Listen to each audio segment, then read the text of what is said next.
Est-ce que tu es devenu meilleur qu'hier? Est-ce que tu es devenu mieux que ce que tu étais? Est-ce que quelque chose en toi est brisé? Est-ce qu'une autre personne est en train de naître en toi? Je vais souvent à l'église. On considère ça quand même pour une régularité. Dieu, je suis là tous les jours. Voilà, comme un vrai consommateur, je manque jamais. Moi, je donne ma dîme, je suis présent, je suis vraiment là.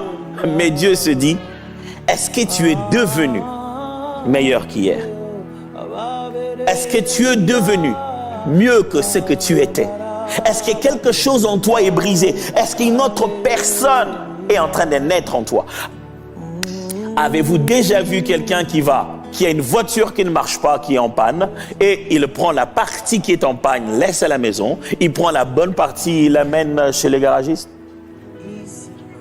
Allez, ça n'existe pas ça.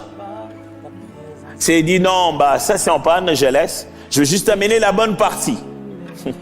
Dieu ne veut pas que nous lui donnions une partie de nous, et je vais insister sur ça tout à l'heure. Il veut que nous donnions la totalité, mais c'est dans le devenir, dans le caractère qui s'est bâti en nous, dans l'individu que nous devenons. Qu'est-ce qui se passe en toi? Est-ce qu'il y a quelque chose qui change au fur et à mesure que tu lis la Bible, au fur et à mesure que tu suis la parole de Dieu, au fur et à mesure que tu viens à l'église? Est-ce que tu deviens une bonne personne? Voilà la bonne nouvelle, voilà la bonne nouvelle.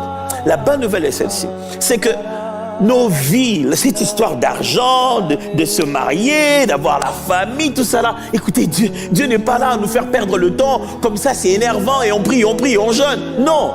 Toutes ces choses sont que des cadres de cadres pédagogiques dans lesquels Dieu nous apprend un caractère. Ce ne sont que des mises en place qu'il organise pour développer en nous un caractère que le Saint-Esprit a sémé en nous. La Bible appelle ça les fruits de l'Esprit. Il nous fait devenir, derrière chaque situation de notre vie, il nous fait devenir de meilleures personnes. Je vous ai promis une bonne nouvelle, écoutez-la, voilà. La bonne nouvelle est celle-ci, c'est qu'à l'école de Dieu, on n'a pas besoin de réussir pour passer des classes. Ouais, imaginez que c'était comme ça aussi au collège. Ouf. On serait tous des docteurs en je sais pas moi quoi.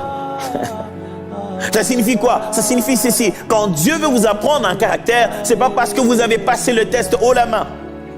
Quand Dieu veut vous apprendre la patience, c'est pas parce que vous étiez patient que vous avez réussi.